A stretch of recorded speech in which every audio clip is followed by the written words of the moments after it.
Hello everyone. Here I'm gonna to discuss journals and other resource materials in English language. ये topic कहाँ से आ रहा है? तो ये टॉपिक आप नीचे देख सकते हैं, English language teacher association in India 1969। इसके पहले का मेरा सिलेबस में ये एक बुलेट है, इंग्लिश लैंग्वेज टीचर एसोसिएशन। तो इसका मतलब उस वीडियो में भी आप सर्च कर सकते हैं, देख लीजिएगा वीडियो अच्छे से। उस वीडियो के बाद ये आपको ज़्यादा क्लियर समझ में आएगा कि जर्नल्स या अदर रिसोर्सेज की ज़रूरत हमें क्यों है। तो पहले मैं बहुत सिंपल वे में समझाना चाहती हूँ। इंग्लिश टीचर एसोसिएशन मतलब सारे जगह के अलग अलग प्लेस से आए हुए इंग्लिश टीचर जहाँ एसोसिएट हुए, मिले एक जगह से, तो वहाँ मिल करके उन्होंने अपने रिसर्च के बारे में डिस्कस किया, टीचिंग स्ट्रैटेजीज़ के बारे में डिस्कस किया। तो वो सब डिस्कशन के अलावा हमको जर्नल्स और अदर रिसोर्स कैसे हेल्प करता है, ये आगे हम समझेंगे। English language teacher association in India जो 1969 में यूज़ में आया था, या इसके लिए ये एक प्रॉपर वे में एक्टिव हुआ, इसका रोल प्ले होना स्टार्ट हुआ in teaching learning process, is India's leading professional association dedicated to the advancement of English language. समझ गए होंगे आप, मतलब इंग्लिश लैंग्वेज के एडवांसमेंट के लिए the people gather and the discuss about the updated knowledge, updated teaching learning process. यहाँ पे teaching, learning, assessment, discipline, classroom management, everything they discussed. Its mission to promote scholarship and inform pedagogical practices. ELTAI आप इसको simply बोल सकते हैं। Publishes peer-reviewed open-access academic journals. These journals provide high-quality research, critical inquiries. Journal published by ELTAI encourage interdisciplinary and collaborative research that addresses contemporary challenges in language and literature.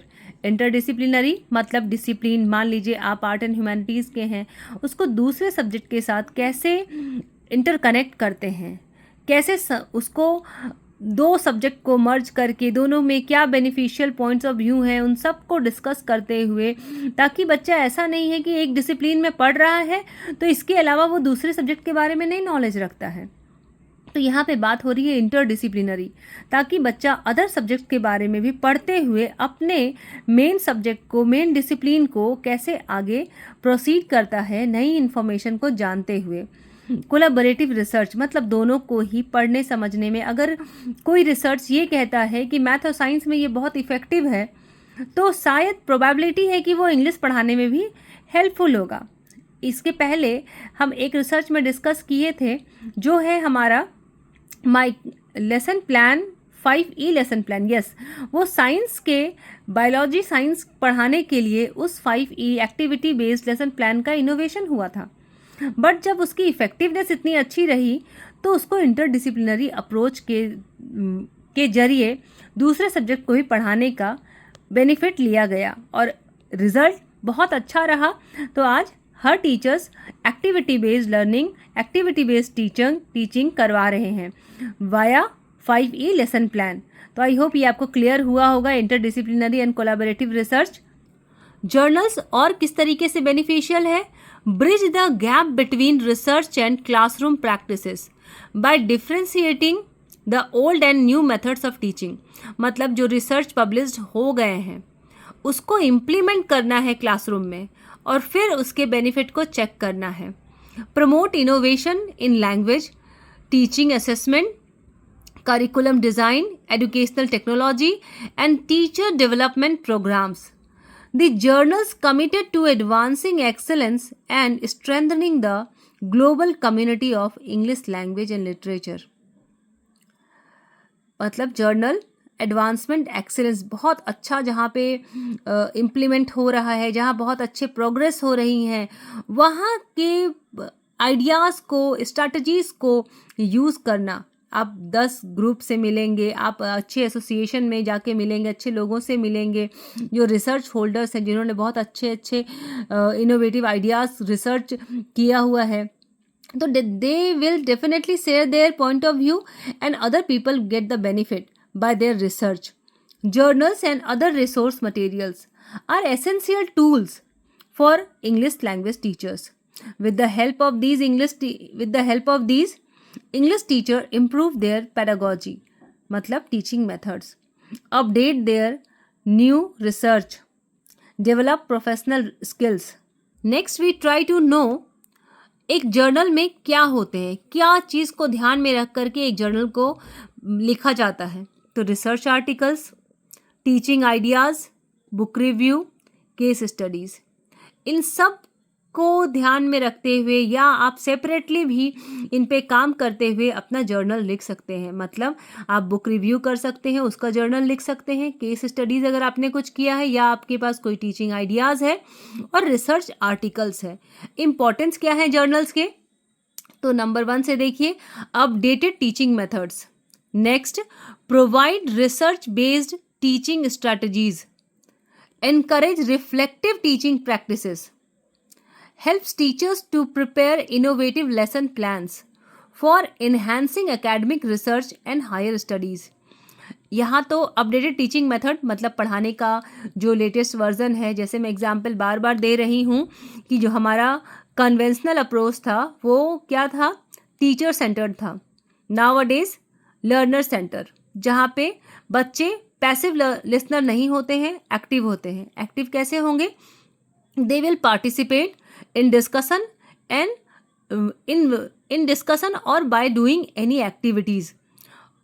और provide research based teaching strategies, मतलब जो भी other expertise ने research किया है इस field में उससे बेनिफिट मिलता है, वो इन्फॉर्मेशन स्प्रेड होता है और हर टीचर्स, हर मेंटोर उससे बेनिफिट लेते हैं by applying that research suggestions.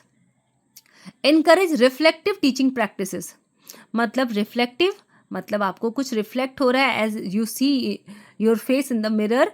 When ever you see your face in the mirror you get the, अगर आप सिंपल हो आप सिंपल दिखोगे, अगर आपने अपने आप को ऑर्नामेट किया है या फिर बहुत अच्छे से अपने आप को ग्रूम किया है तो वो आपको दिखेगा. तो वहाँ यही बोला जा रहा है कि आप रिफ्लेक्ट करोगे, जितना एफर्ट आप डाल रहे हो आपको बच्चे का असेसमेंट में, बच्चे के फॉर्मेटिव असेसमेंट में आपको उसका रिफ्लेक्शन दिखेगा कि आपने बहुत अच्छे से पढ़ाया है, तो बच्चे का फीडबैक बहुत अच्छा आएगा. Helps teachers to prepare innovative lesson plan.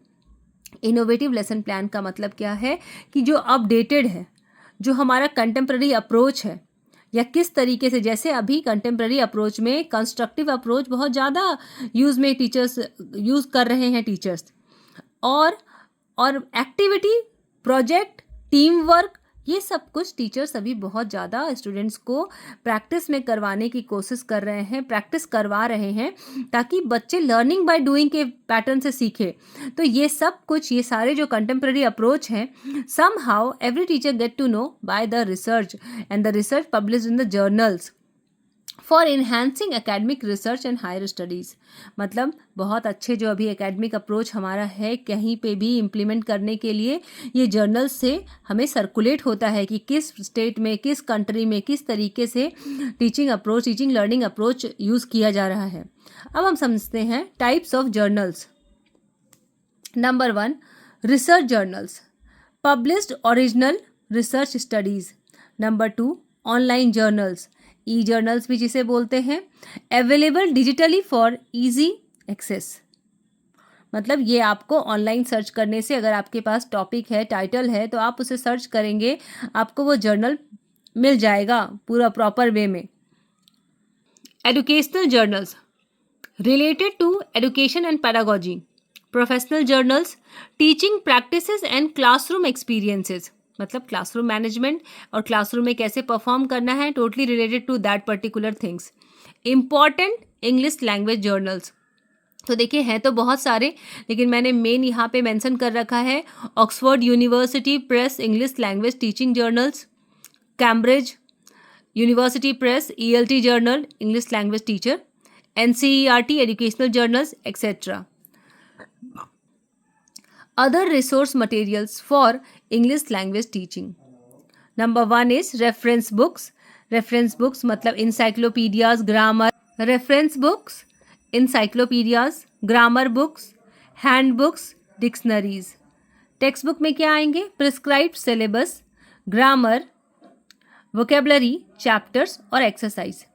तो अभी के लिए इस वीडियो में मैं इसको यहीं एंड करती हूँ. Thank you so much for watching this video.